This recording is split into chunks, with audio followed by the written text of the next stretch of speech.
This is the Microsoft Cloud Show, episode 138. In this episode, we talk to Marc Anderson about the SharePoint Framework, recorded live July 7th, 2016. Welcome to the Microsoft Cloud Show, the only place to stay up to date on everything going on in the Microsoft Cloud world, including Microsoft Azure, Office 365, SharePoint, and the competitive landscape and related technologies. Just the information, no marketing, no BS. I'm Andrew Connell. And I'm Chris Johnson. Send us a tweet either to the show at MS Cloud Show or to Andrew at Andrew Connell. Or Chris at LoungeFlyZ. As we'd love to connect with you. We're just two dudes telling you how we see it. The Microsoft Cloud Show is sponsored by valid.nl. Valid is a Microsoft Gold partner whose mission is to enable its customers to excel in their business through the innovative use of technology. Valid is always on the lookout for consultants, architects, and engineers. Do you know Azure, Business Intelligence and Analytics, .NET, Office 365, or SharePoint? Look them up on valid.nl. Good morning, CJ. How are you? Pretty sweet. How about you? I'm doing pretty good, man. Doing pretty good. What you been up to lately? I am gearing up for two big events coming up. The first of which is Jeremy Thake's stag party or bucks party, or what do you call them here? Bachelor party, which is in Vegas this weekend, which potentially has the possibility of being the largest event of the year. Closely followed by Sunday, where I fly to Toronto for Microsoft's WPC conference, which is the Worldwide Partner Conference. It's like I think 15,000 people or so from around the world get together, and everybody talks about Microsoft's business and their businesses and what Microsoft wants to go get partners to do for the next year, and a bunch of networking and all that sort of stuff. So I'm looking forward to visiting Toronto again. Yeah, very cool. Yeah, I decided to voluntarily miss Jeremy's bachelor party, unfortunately, because I've got next week I'm doing a family vacation. I guess the week of the same week you're at the Worldwide Partner Conference, the week of July the 11th, when I guess this episode comes out. I'm going to be at a family vacation on the beach with my in-laws, and so I'm skipping out of that early, actually, to come over for Seattle for Jeremy's wedding, and I couldn't skip out. I couldn't show up to the in-laws annual family gathering late from a bachelor party, which I know I would not be tip-top shape showing up. I think that's totally fair to say. Yeah, and then skipping out early to make the wedding. So I had to choose one of the other, and I was like, okay, wedding's more important in the big picture. Bachelor party, well, I hope to see pictures, but I sure as hell I hope I don't see them for Jeremy's and your benefit. I don't see them on social media. Yeah, I sure as hell hope we don't see photos. I'm not sure we'll want to be reminded of the weekend. Exactly. You won't, because you definitely won't remember it. But that's right. At any rate, it'll be fun. But yes, the main thrust of it is off to Toronto. Yeah. So I've been, I guess, in the last week or two. Last week I was at the SP TechCon conference, and the week before that I've been spending time. The week before that, and then this week, I've been spending time working on a little proof of concept for a microservice-based application that I'm getting ready to get working on using Docker and everything. And just, man, it's such a fun way. I know you've been doing it for a couple of months now, or getting closer to a year, but it's one hell of a different way to do development, and I just absolutely, even with all the little challenges you run into, I absolutely love this model. Yeah, it definitely changes the game. I said, during our interview last week with the container discussion that we had, it was Taylor Brown from Microsoft. Like I said, I think it's this wave that's coming. I think a bunch of Microsoft developers don't get it yet, but it's inevitable. Yeah, I think Microsoft developers don't get it, but generally speaking, I think, and it's painting with a very broad brush, I think that it's a wave of development that they just aren't aware that's really coming or paying attention to, or I guess they don't realize the impact that it could have or will have on them. You can totally ignore it, not take advantage of it, but I do think it's going to be a huge, huge benefit to how we can do development. I also think that's also true, though, not only just for the Windows guys, but the people who are not doing, who are not on Windows and are doing more like Node or Ruby or whatever based development, and they're not using containers. When you look at it for not only for the hosting of a production application, but also the hosting of or the development of an application, there's a lot of benefits. I mean, I was shocked that when I had something up and running just for the hell of it. I had it running using Docker Cloud, I know, as you guys are too. Mm-hmm. I had 2 tiny, smallest virtual machines that you could have in Azure that were essentially hosting a scaled or a distributed application across 2 different nodes. Just for the hell of it, I went and created a node over in my AWS account, a tiny little EC2 node, added it, and said, yeah, scale to that guy as well, and was able to be running the application through one domain, round robin load balancing between a node on AWS and 2 on Azure, and it didn't know the difference between any of it. Yeah. It was so cool to see the environment variables coming back and seeing where the actual root of the node was. It was really, really That's cool. That's pretty cool. Nice. Yeah. Took 10 minutes to set that up. So that was pretty cool. That's awesome. Yeah, it's a different mode. But hey, so first, last week's episode, hope everybody enjoyed it, about the container episode, Windows containers with Taylor Brown. I've been going back and listening to it to try and just get refreshed on a couple things he said. That was really, really cool episode. Also really cool to see Marc Anderson tweet about the episode earlier this week. That was a nice surprise. Yeah. That was awesome. Very much. Yeah. Very much so. No, I loved the conversation with Taylor. I thought it was really good, and motivated me to go play with some Windows containers some more. Absolutely. Yeah. Today's episode it's kind of a 2-part episode. We'll release part 1 today, or as you're listening to it today, and then episode 139, our next episode, kind of dovetails into this. It's a continuation of the conversation. But last week when I was at the SP TechCon conference, we started to have a conversation in the speaker room. It was the first conference I'd been to since the May the 4th Future of SharePoint event, where I was talking to a couple developers that were there at the conference, and we were talking a little bit about the SharePoint framework, and I got to talking to Marc Anderson about different things, and we just decided that, hey, I got the microphone with me, so let me just pull the microphone out. Let me talk to you about it. I know CJ, you and I have tried to get some people from the engineering side at Microsoft to come on the show to talk about the SharePoint framework, and we haven't been successful in doing that just yet. So I didn't want to ignore it, but let's talk to somebody who actually who has had hands-on use with it and kind of their perspective on it. So Marc is one of those people, as are many, many other people that are out there, the likes of, I'd love to get people on the show like Chris O'Brien and Victor Whelan and Waldeck, and maybe Doug Ware. I mean, I shouldn't have started naming people because I know there's a bunch of people that have actually done it. I don't want to. Now I'm missing people. You're going to miss somebody out, man. Oh, yeah. But I sat down with Marc and we wanted to talk about it, not so much from the deep nuts and bolts of the how-to stuff, but more or less what it is, what his take on it was, what he saw, the direction that Microsoft is going with the SharePoint framework and the development model, and really just to kind of draw a little bit more awareness to it for people that are and what you can expect to be coming. So there are 2 things that I do want to say about it before we roll this episode. It's a fairly lengthy interview of about 45 minutes or so, and so we don't want to take too much time here on the lead in.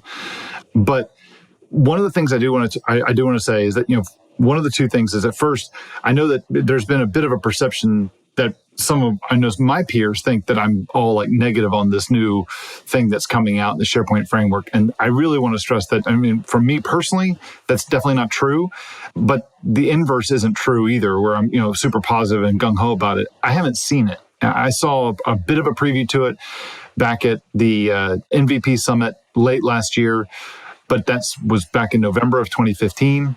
I know the Dev Kitchen guys or the people that were at the Dev Kitchen, some of the names I just mentioned, they saw it in February and March of this year, of 2016, and they blogged extensively about it, and there are sessions at a conference where they've talked about it. But again, that was back in February, and it was a Dev Kitchen, so things have already changed since then. So I don't think it's fair to pass judgment on anything unless you really know much about it.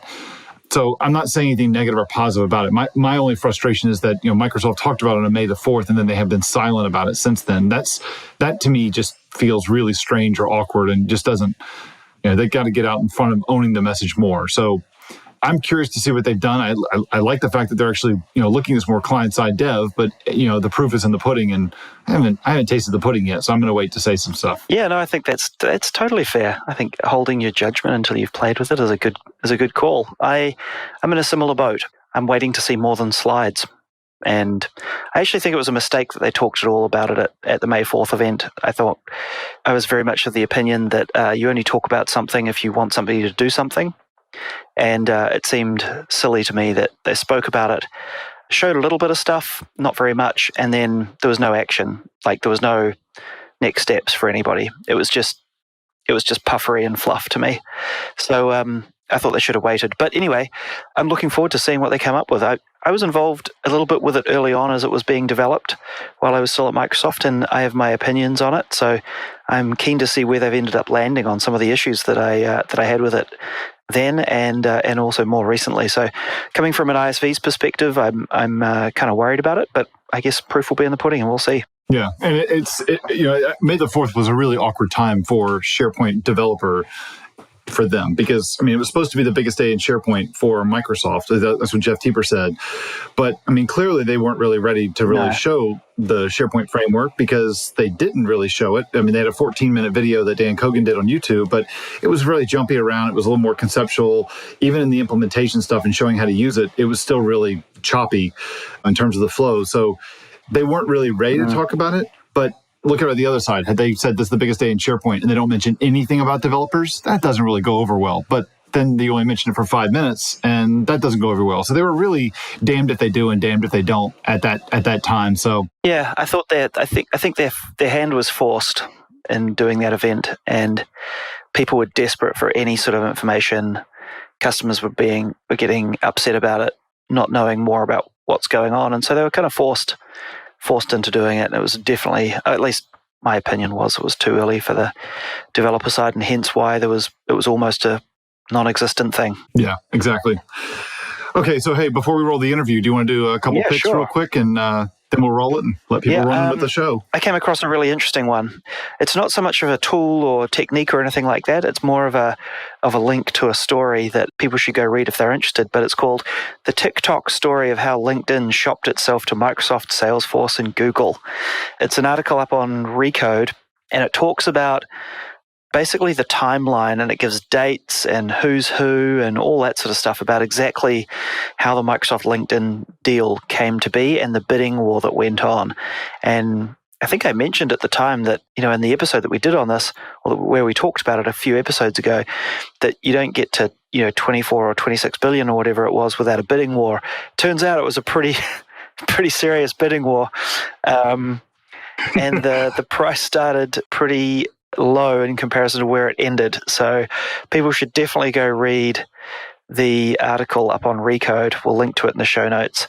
But it's just fascinating to see how this stuff comes together. And it was very much a bidding war. It was amazing. So definitely really interesting.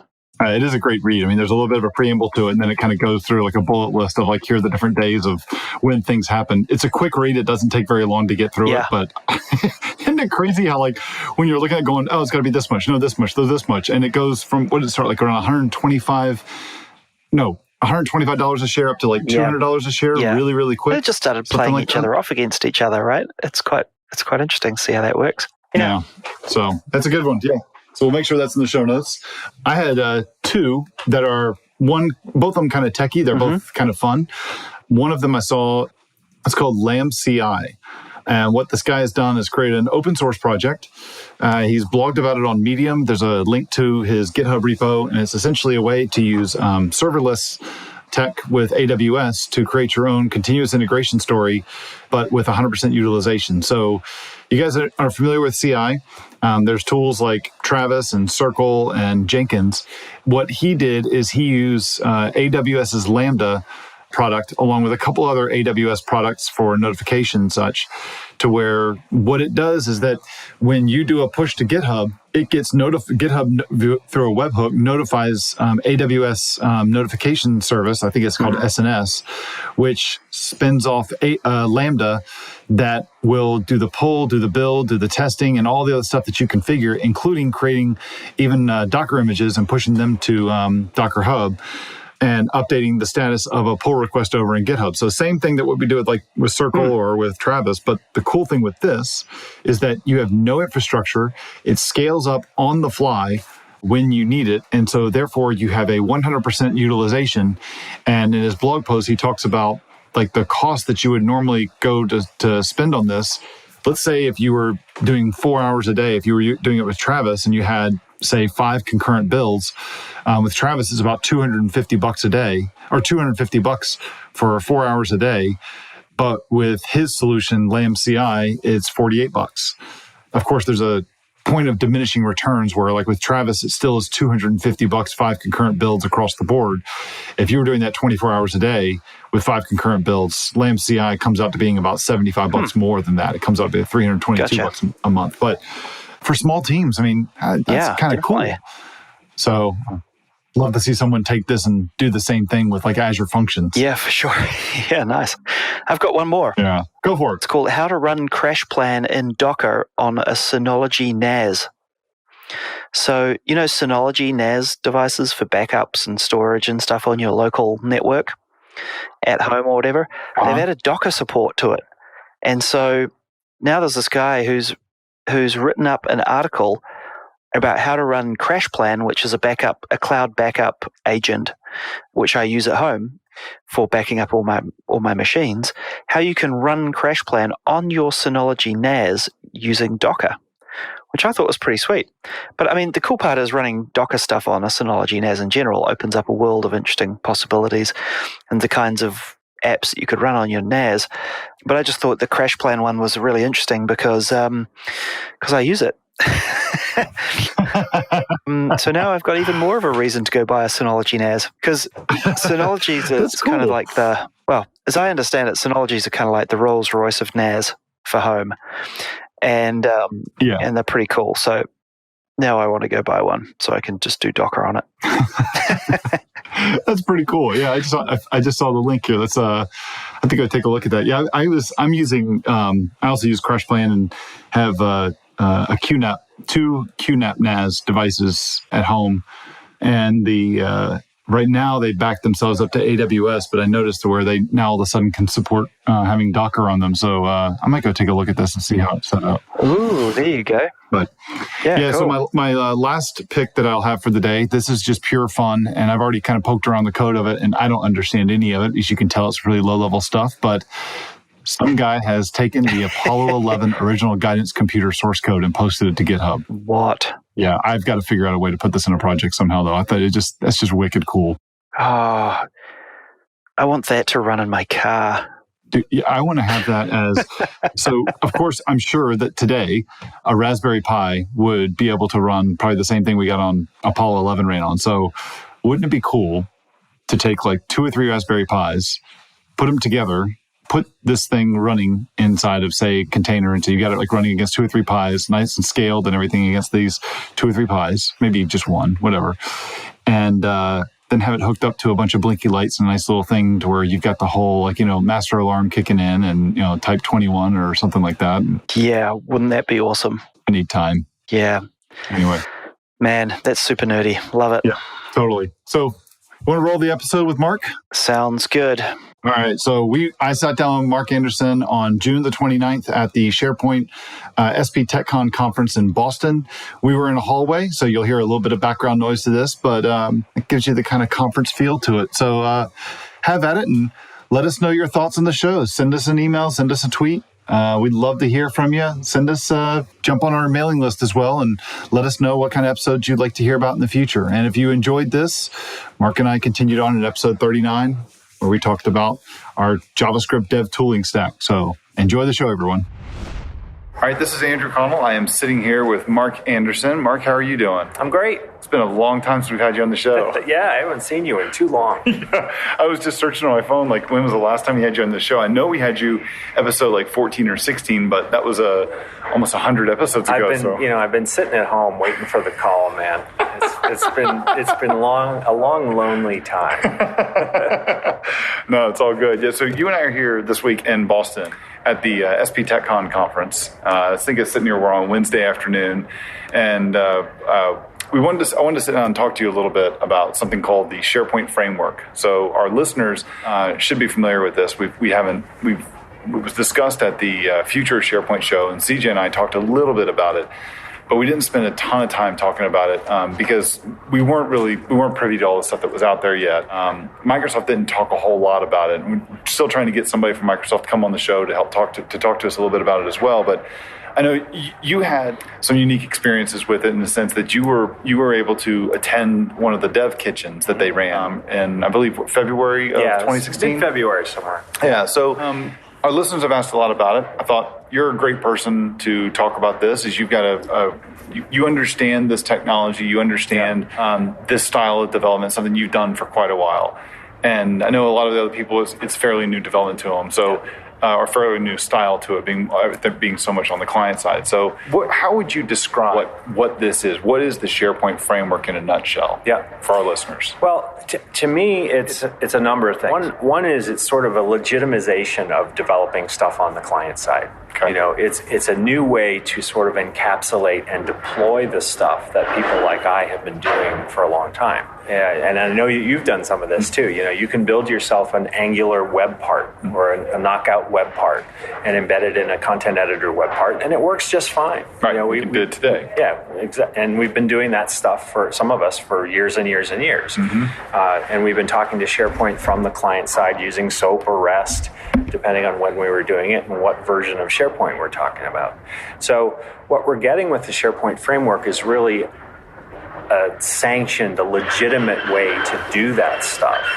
I think it'll give us some new tooling that some of us have sort of cobbled together on our own anyway, but like a real set of tooling. Sure. And then what it also gives us is a way to package and deploy this stuff. When Microsoft comes up with an application development model, it's as much about packaging and deployment as it is about development. Okay. To me, those two things are really separate decisions. Sure. You know, I can take a bunch of JavaScript and stick it up in a document library and point to it with a content editor web part, and that's a deployment mechanism. Okay. It's a copy and paste deployment mechanism, but it works, right? Yeah, I mean, if I had 1,000 of them, 1,000 places I wanted to deploy that stuff, that would not be a good model. Right.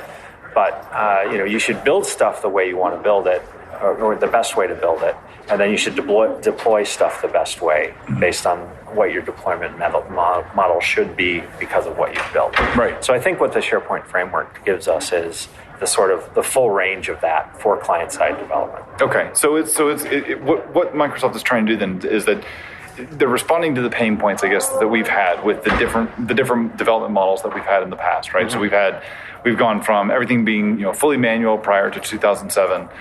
2007 we got things like features and solutions. 2010 we got sandbox solutions. That's all server side stuff, and we could do client side stuff with those, but it was a server side deployment model, and we just surface our stuff in the client. Then when we got the cloud, we got the Office 365 and SharePoint Online. Microsoft needed a way to give us a way to build applications, to build solutions. I hate using these terms; these are all overloaded now because we use them stuff. But to build custom things and deploy them to SharePoint.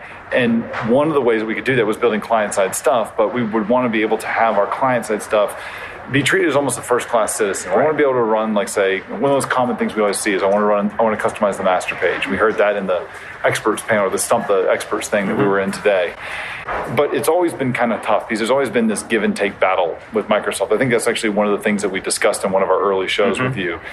My understanding is that what they've done with the SharePoint framework then is it's a client-side development model, but it's treating client-side development as a first-class citizen. Right. And not only that, Microsoft is doing this both in what's referred to as first party and third party. So they're using it, we would be the third party developers in the sense that we're using this framework to build custom solutions on top of SharePoint, custom client side solutions on top of SharePoint. But then they're also going to be first party in the sense that when they build their new experiences, like the new document library or the modern experience or stuff that's going to run on their mobile app, they're going to use the same SharePoint framework. So they're investing this as much. What we can do, they can do, and what they can do, we can do. That is a huge distinction over any of the previous models because Microsoft always had ways to cheat. They had behind the scenes ways to do things. They had parts of APIs that we didn't know about. They had things that they could do on the server that they would tell us not to. With this third party versus first party idea, SharePoint, the stuff that we see showing up in SharePoint will be built with the SharePoint framework. In fact, we're starting to see some of these new, big air quotes, experiences coming out that are, you see, hey, it's built in Knockout, or it's built in React, or it's built in Angular. And that's another point of this. Those things don't matter. Right. It's the container that the SharePoint framework is that allows us to package and deploy that stuff. So you'll see that I think that the product group for SharePoint and Office 365 will start to accelerate their development, because we can build stuff faster with these methods. And having done it for a long time, I thoroughly believe that it's a faster way to build stuff. You have less of a potential impact on like the server and performance of the server. No potential impact on the server unless you do incredibly stupid things, as opposed to just sort of stupid things. It's hard to affect the server when you're doing client-side development, right? Yeah, exactly. I mean, you can do denial of service stuff by accident. Yeah. But you've got that kind of protection built into the platform now, so that's less of a concern. So you're right. I mean, JavaScript or client-side development becomes a first-class citizen. Microsoft will be using that same tool set to build up new experiences for us. So it's going to sort of keep them honest. And if we catch them cheating, and believe me, I will be the first one to call them on this. If I see them building something that we couldn't build ourselves, it'll be another Dear Microsoft blog post, because you said you can't do that. Yeah. So I think that's exciting. Or them tipping the card and saying, hey, look, we didn't document it, but look what you can do. We're doing it so you can do it. Right. I think people are starting to, Stefan Bauer a couple times has picked apart some of these new pages and said, okay, this is what's going on in here, and this is interesting. Yeah. He's taken the time to do that. Yeah. And, you start to, you can actually see how they're building the page. It's because of the way that this development stuff works. It's not a secret. Right. There's not some mumbo jumbo running on the service on the server that you have to pick apart in some weird tools or something. Okay. You can look at the JavaScript. You can see what's going on. Yeah. The IP is in the development thoughts and the idea of actually doing it, as opposed to in the code itself. I got which probably makes a lot more sense anyway. Oh yeah, well sure, it definitely does. I mean, you want to be able to.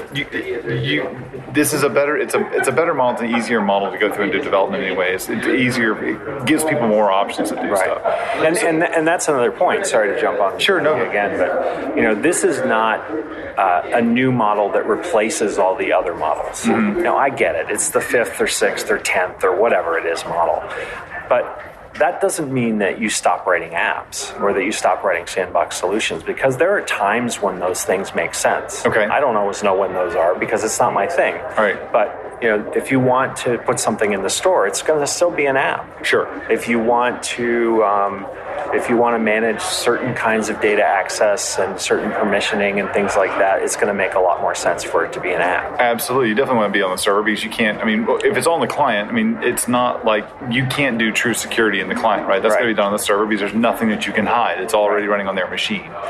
So let me ask you a little bit about that, because I know that listeners of the show and people who have read stuff that I put on my blog or whatever, I'm for some reason people think that I don't like the SharePoint framework, which isn't true. I haven't seen it, so it's not really, I guess that's not fully true. So I got a chance to see it early on at the MVP Summit, but it was more kind of like the hand waving kind of presentation for us. So we didn't really get to see too much of the code. We got to see a little bit, but it was more concept. It was more kind of selling the concept. And it's not fair for me or even responsible to sit there and say that that I like or dislike something without even seeing it. I guess my only thing was I'm confused about how the marketing is being done by it. But let's punt that.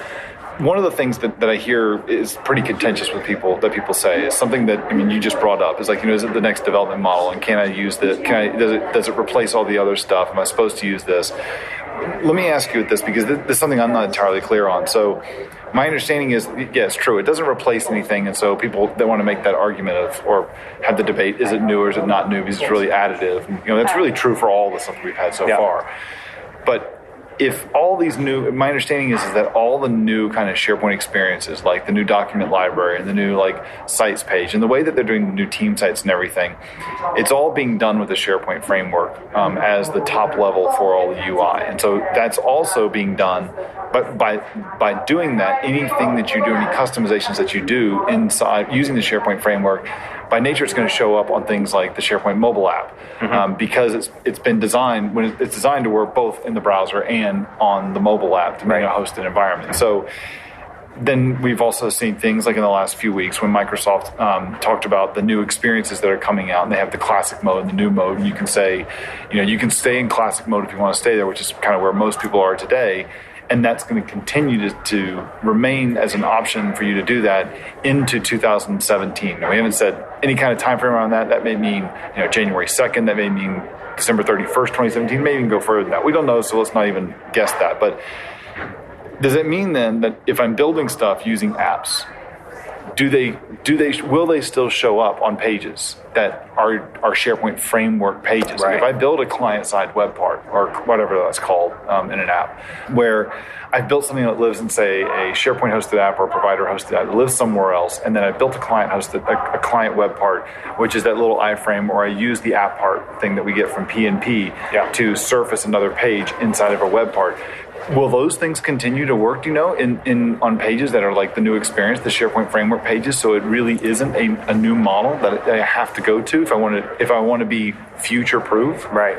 Well, one of the things that comes along with the SharePoint Framework is a new canvas, right? So we're building things that sit on a new kind of page. Okay. And so those pages are different. The new document library is an example of that new feeling.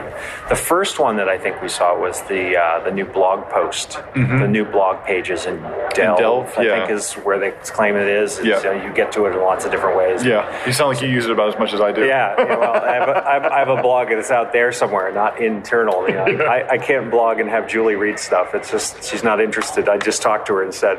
So it's as interesting as my blog experience if I did it on my corporate intranet, my company of one. Yeah, exactly. We don't have much use for that sort of stuff. But so anyway, that's the sort of canvas that we're talking about. Okay. And I think it's very clear to the product team based on the conversations that I had at the developer kitchen. And by the way, Dev Kitchen is where they invite some people and we sort of play around with this stuff and we complain about the things we don't like and we say, hey, this is cool. And then they take that feedback and hopefully they do something with it. Right. You try and do like real world, like let's really try and build something with this. So we go through some exercises that they've put together for us to sort of understand it. Here, let's build a client-side web part. Let's build a client-side page, and then try and build one of our own things. And we all sort of thought about things to take along. So just parenthetically. Okay. So I think it's very clear to them that they need to be able to let us do a lot of the things or the majority of the things that we've been able to do before, right? So there's some backward and forward compatibility ideas here.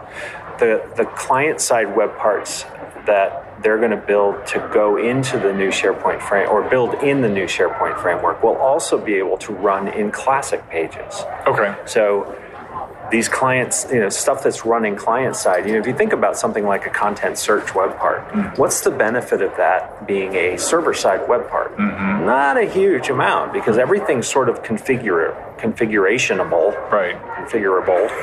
And it makes just as much sense to ask for that big context load of search results from the client as it does to push them from the server. Sure. They got to get there one way or the other, and it's just a different sequencing. Right. I think it's also, I've got to believe it's incredibly clear to them that they need to give people a way to surface their apps in those pages. Okay. Because we've got people who have bought things that they've paid for apps that they're using on existing pages. Right. And they don't want those things to go away. And it can be anything from an in-text workflow button that's in the ribbon today to things that they've built themselves. There are a lot of different combinations of that. So there's a lot of stuff in the store, a lot of homegrown stuff, home-built stuff. So that when we get to this point in the somewhere in the future where Microsoft does decide that classic mode is going to be retired, or it's going to be the thing that it's going to be really hard to opt into classic mode and to get that going, and everything is in this new experiences kind of page here, that we're not going to, when we get to that point, I'm not going to lose my apps, right? That's what we can't. No. They will, stuff should still. Well, I think I've had a couple conversations with people at Microsoft about this, and I like to take people at their word when they talk to me. I don't think anyone's trying to bullshit me. Right. No, you could say that. I say much worse. It's one of my words. Says even worse. So I think we all get to, on some level, vote with our feet, right? Sure. If we keep switching back to classic every time that they encourage us to go to what they're calling modern now, then they're gonna know that. Right. They do have this magical telemetry that tells them everything we've ever thought. So if we keep switching back to classic because something's missing, then it's not time yet. Right.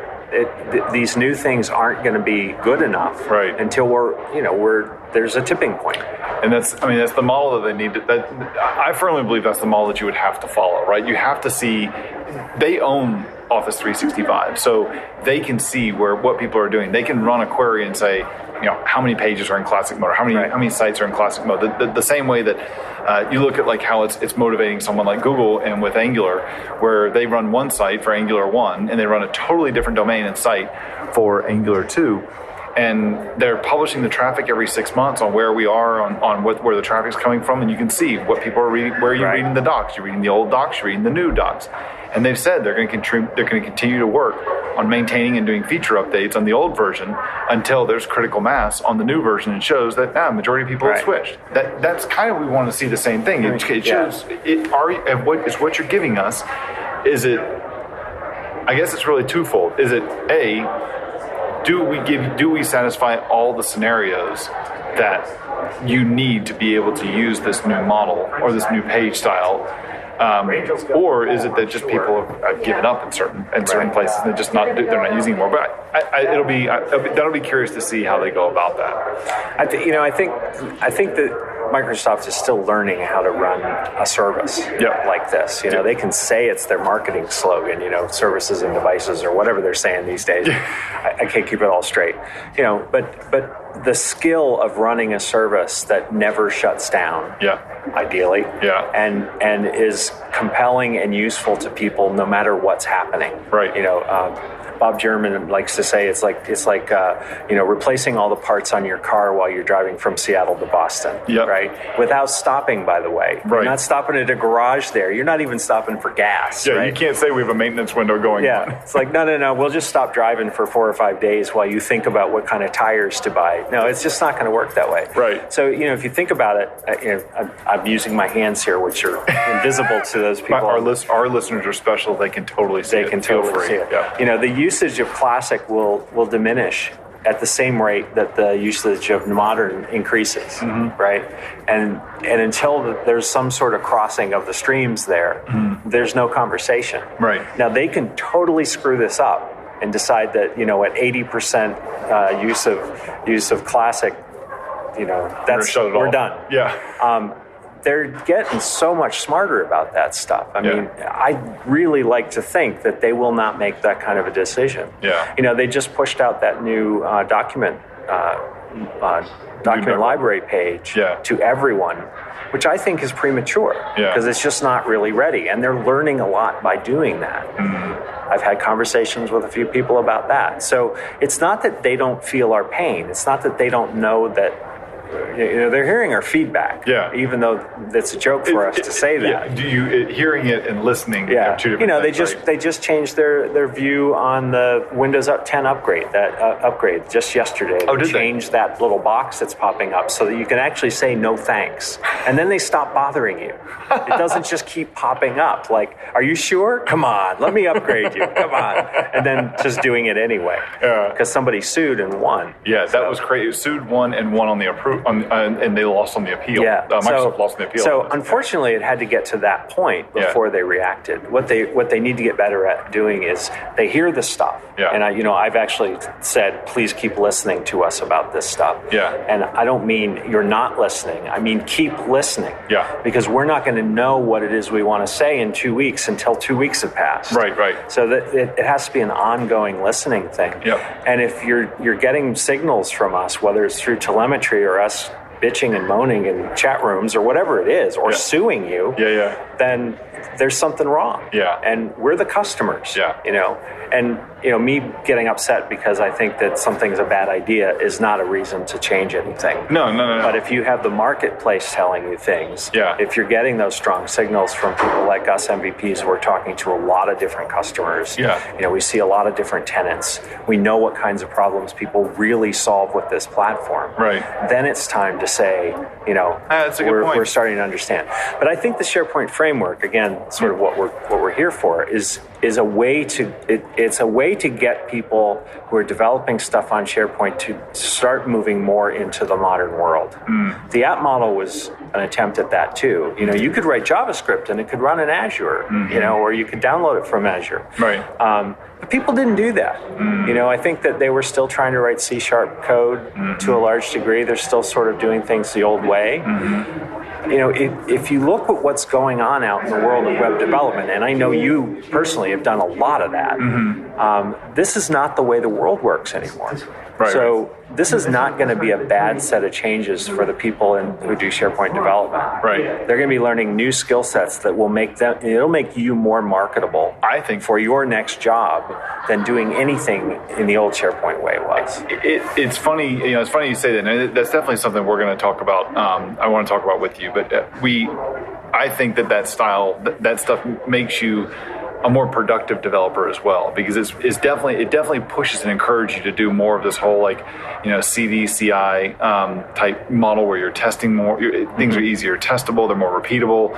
I know you and I have talked about it a little bit where on the deployment side, you want to be able to deploy much more often and feel much more confident about doing that. I'm the developer that's always terrified to push to production. Actually, I think it was scarred from one early project that I did right coming out of college. I just build in production, and there's no deployment problem at all. Oh, SharePoint Designer's your friend. Exactly. Let me ask you a little bit about can I ask you a few questions, like the technical side of the SharePoint framework? Sure. So you got this canvas, and you're going to register stuff with the canvas. You're going to build what kind of things is the SharePoint framework going to provide me? I mean, is it just am I have this new kind of canvas to write, and then I'm using, say like the Microsoft Graph to go get all my data, or the SharePoint REST APIs to go pull all my data and then do whatever I want inside the page, or are there other components that the SharePoint framework gives me of tools as a developer that are going to make my life easier? Are there things like is there authentication, or not authentication? We'll do that in the client, but is there profile type stuff? Is there context stuff? What kinds of things that do I have on the client now that I didn't have access to before? Right. Well, there are a couple thoughts came to mind as you asked this sort of compound question. One of the things is if you haven't ever thought about it, there's a page assembly pipeline on the server side, right? The pages don't actually have the web parts in them. The web parts are separate. And everything's sort of in separate storage locations, and the page is assembled as it comes down before it comes down from the server. Right. In the sort of .NET model, right? Yeah. We get the fully assembled page with things like script references that have not been loaded yet, but most of the page comes down to us. Right. With the data, by the way. Right. So that makes for a sort of long white browser window, right? Yeah. So what more modern browser pages are doing is you get the shell of the page, and then a lot of the stuff that loads afterwards, a lot of the reason you see that spinning, nobody likes those spinning things anymore. They were cool when they first started there, right? Yeah.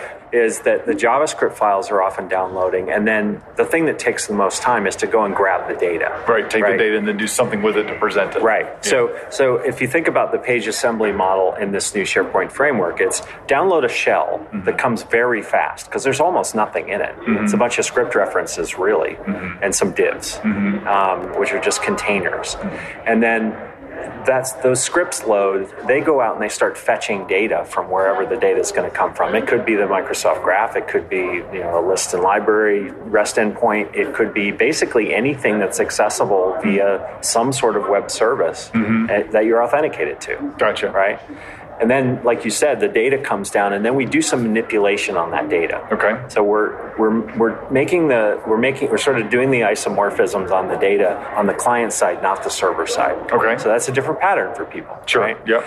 And then once we have the data in the shape that we need to feed it into our graphing library or our chart drawing thing or our data grid table thing, then we pump the data in there, and it's with Angular or Java or jQuery, Angular or Knockout or React or Bob's new flavor of framework that comes out next week. Yeah. And we fill up the page. Okay. Right? Yeah. So as developers, we need to think about, well, what should load first?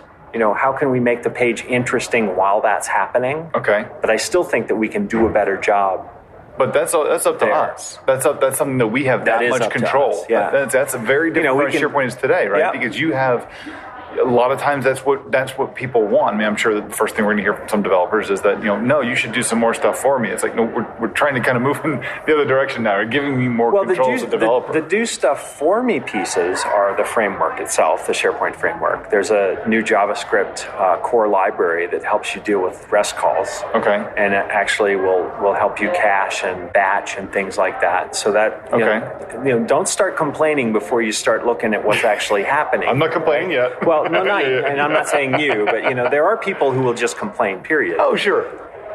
There's also, and sort of the last part of your question was, what tooling do we get? How can we, as developers who maybe not know JavaScript all that well, because most SharePoint developers started on the server, this JavaScript thing is, I don't want to do this. I was right there. Well, you get TypeScript, so you can start to write JavaScript that feels a hell of a lot more like C# than it does JavaScript. I read that stuff, and I don't think it doesn't look natural to me. No, because I'm a TypeScript JavaScript developer. Yeah.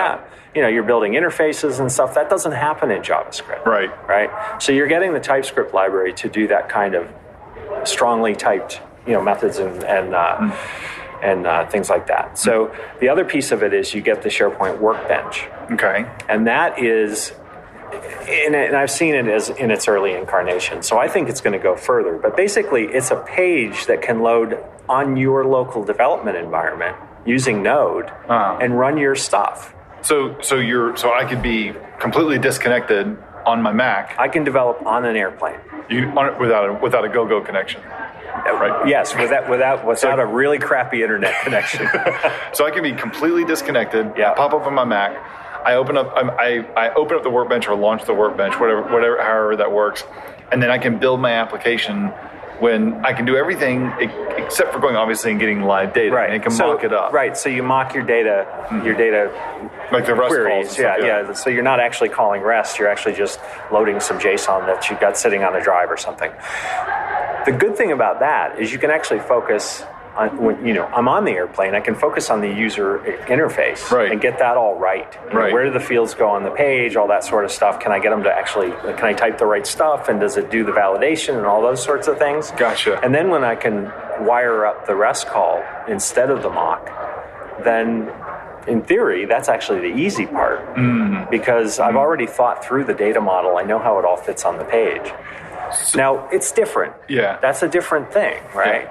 Yeah. So then when you do this, then when you have this canvas that you can work on, then the canvas is available for the entire page. I understand, right? So you can work on the whole page. Do you also have the ability to have the canvas be part of a page? Yes. So you do. Right. And again, I've seen my view of the SharePoint framework was in February. I haven't seen a lot since then. Right. So and it's still evolving. I can get to it, but I haven't seen a lot of changes because I haven't had time. Right. Okay. But the idea is that you have this canvas that is a page.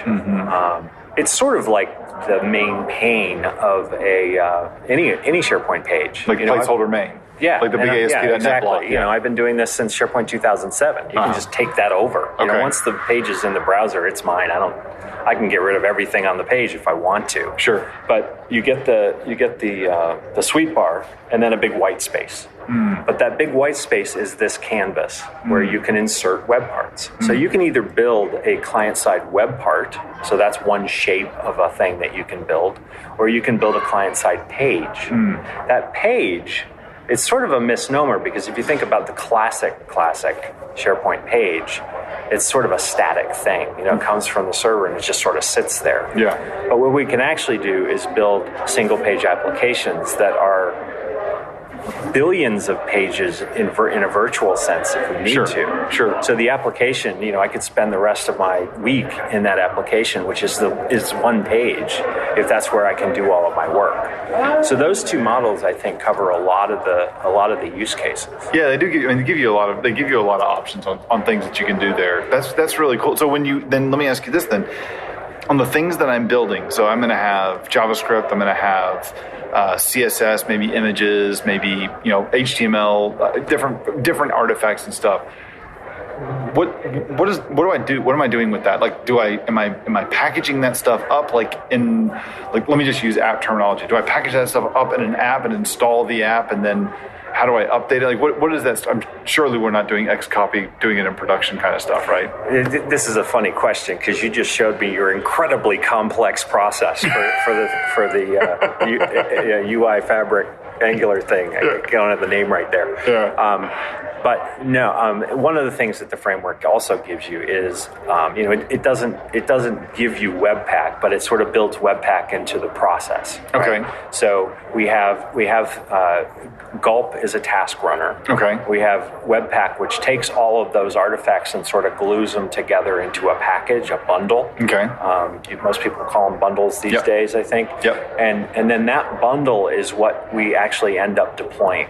So the bundle being a single JavaScript file, maybe a single CSS file, maybe a single HTML. Yeah, I think if you just sort of do the out of the box exercises, you actually get one JavaScript file out of it. That's so compiled CSS, compiled HTML. Yeah. So, okay. Yeah. So it's they're building in less pre-processing of CSS. Yep. Okay. So they're building in a lot of modern web development techniques into the process, the pipeline of let me sort of compile my work. Okay, and all of that stuff, and I definitely want to have a tools conversation with you about this, but Webpack is just being used to create a file or a series of a couple files, right? So what do I do with those? Do those go in a zip? Do those go in because the stuff you just described, from Webpack helps you go through and is something completely separate from SharePoint Framework. It's an open source thing. It's something. Most of these things we're talking about now are open source. Sure, and which is it's great. I love the fact that we're going in that so much more in that direction. Microsoft is embracing that, but all these tools, they really have nothing to do with the SharePoint framework, right? Nope. That stuff, that's all stuff that's just out there that you can take advantage of, and they help you get to the point of you have a file now. Like you built your application. You've got a JavaScript file. That JavaScript file may also include CSS. I know people are getting a little confused by that, but there's a way that you can compile CSS into JavaScript and have things get applied when you want a class. It actually applies it programmatically. It allows for caching. It's a little bit faster. Same thing with HTML. That's how Angular works. Angular 2 works is it pre-compiles all your HTML views into JavaScript for you. So I'm left with this one file, or I'm left with these three files, whatever I end up coming up with.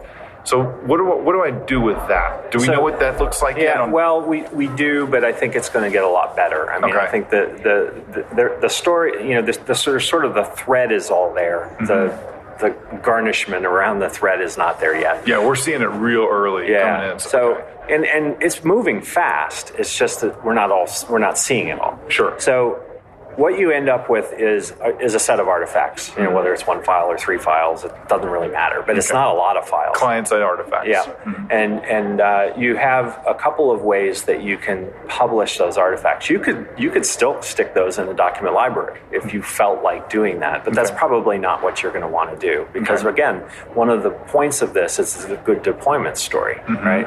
So we can either sort of publish this to the SharePoint infrastructure on Office 365. Mm-hmm. So it's sort of part of that process is to push it up there. And then it shows up as an app in our site contents. Okay. And we can create an instance of that app. Okay. And trust it, and it shows up as a web part that's available in your, you can add that web part, for instance, to a page, or that page to a site. So then it sounds like then we've got what we're getting then is like a sandbox solution. Well, under the covers we use sandbox solution stack for apps. It's like a WSP for client-side code. Is the way I think about it. Okay. It's got all this stuff in it, and you don't care really how this stuff is in there. Though a lot of us will pick it apart and figure out why it's the way it is. Sure, but we give it to SharePoint, and SharePoint takes that and will host it for us. Okay. And then the other option you have, which is probably going to be more appealing to, in a lot of cases, is that we can publish those artifacts to a CDN. Okay. Now, where is that CDN? That's the open question. I don't think we really know the answer to that. So is it just internet accessible? Is it? Well, to me, every tenant should get its own Azure CDN. Mm-hmm. That would be the answer, right? And Azure would serve that up from wherever in the world I am, the closest point, in a very fault-tolerant way. Okay. That sounds really cool, right? Okay. Yeah. We don't really know what that's going to look like. The CDN thing seemed like a big deal to them, and maybe that was just because they didn't have it figured out yet. So, but the way that it works though is that when you publish this, I'm guessing then. So what you have like some sort of a manifest file that tells SharePoint that here's all the things that belong to this thing. Right. I don't want to call it an app. It's like I think I'll keep making a blob shape in my hands. An SPFX. Yeah. We'll just call it that for now because it's SharePoint Framework. But let's just say, I'm going to have this manifest that I give to SharePoint that tells SharePoint, here's the name, here's the ID, here's the description, whatever. And then here's a list of where you'll find all the files. And they may be hosted by SharePoint. Mm-hmm. They may be hosted somewhere else. But the framework supports pulling those from somewhere else so that I can host my SharePoint Framework thing that I've built. I can host it on an Azure website, and if I choose to use an Azure CDN, that's fine. But if they want to clean that up, make that easier, hey, we can do this for you, that's great. But giving us the ability to really, we own where that deployment story is. Right. So it does support that. When you saw it, that's what that's where they want to go to. And we sort of saw the rudiments of that. So that's cool because you can do things like take advantage of like A/B testing with your application. Right. Like you want this version or that version, and the whole process of being able to hook up tooling to like CI and CD that we can do today. I mean, that's really cool. That's stuff that really isn't very easy with like SharePoint based solutions today. Yeah, I mean, I think that's what we'll end up seeing. And again, we have to see. There's some extrapolation here, but sure. The way they were talking, they get this stuff. Right. They're not like just looking at JavaScript and going, oh, that's interesting. They've actually learned a lot here. Yeah, they have. I mean, it's the people that are involved in it. We know the people that are involved in it. I know that I've sat down and I've had a lot of conversations with a couple of the main engineers and have a really. He gets it. They get it. They get the way that this stuff works. So it's not like this is a brand new thing for them. Right.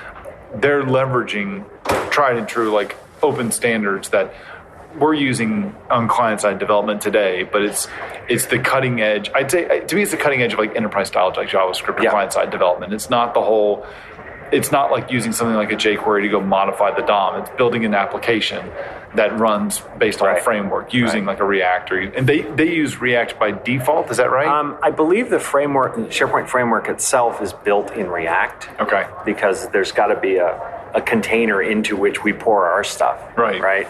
And then it can surround any framework that we choose. Okay. So, we could use React, but, I don't know that React is the right tool for any particular, you can choose what you want. This crazy thing about, hey, Andrew, what framework should I learn? It's like, that's a crappy question, right? I like Angular too, that's it, but that's not me. I mean, right? It depends.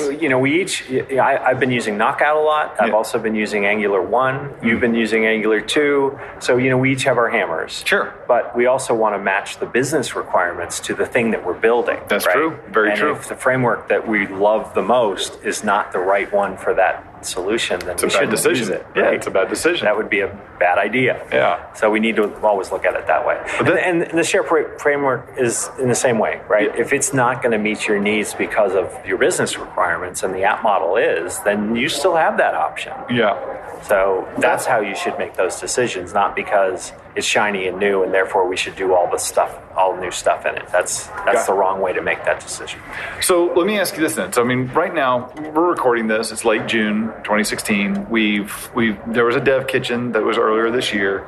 I think that they talked a little bit about it at their Future SharePoint event that was on May the 4th. Yeah. It was actually sort of disappointing how little they talked about the SharePoint framework. I was very disappointed in that part. I found it as a very curious thing where at the Future SharePoint event, when Jeff Tieper got up and said that this is the most important day for SharePoint, also said how important developers were, and then in his whole like half-day keynote that they had, it was like 5 minutes or less. Yeah. And then there was one video that was published by Dan Kogan, who runs the team that's doing the SharePoint framework, about 15 minutes on YouTube. And it's been, this is the part that's frustrating for me, is it's like, it feels like it was way too early to talk about it, because you're not talking about it all since then. They're really relying on stuff that you guys learned in February to talk about something 4 or 5 months later on a rapidly evolving Well, there have been a tech, couple of these dev kitchens. There was one in Brussels, and I never know which things I'm supposed to say out loud and not, right? But some people went to some place and somewhere. Well, no, I think the fact that there were dev kitchens was public. Yeah, so there was one in Brussels, I think, in March.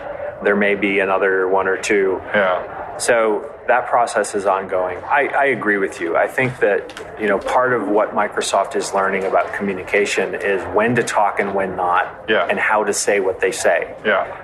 I read the Office blog posts, like the Office 365 roundup. Yeah. And it just comes off as so damn smug to me and so marketing that I have to read it like 3 times to figure out if they've said something real. Yeah. Like, is something actually happening? Or is this just like my mom is really cool and have some apple pie? Yeah.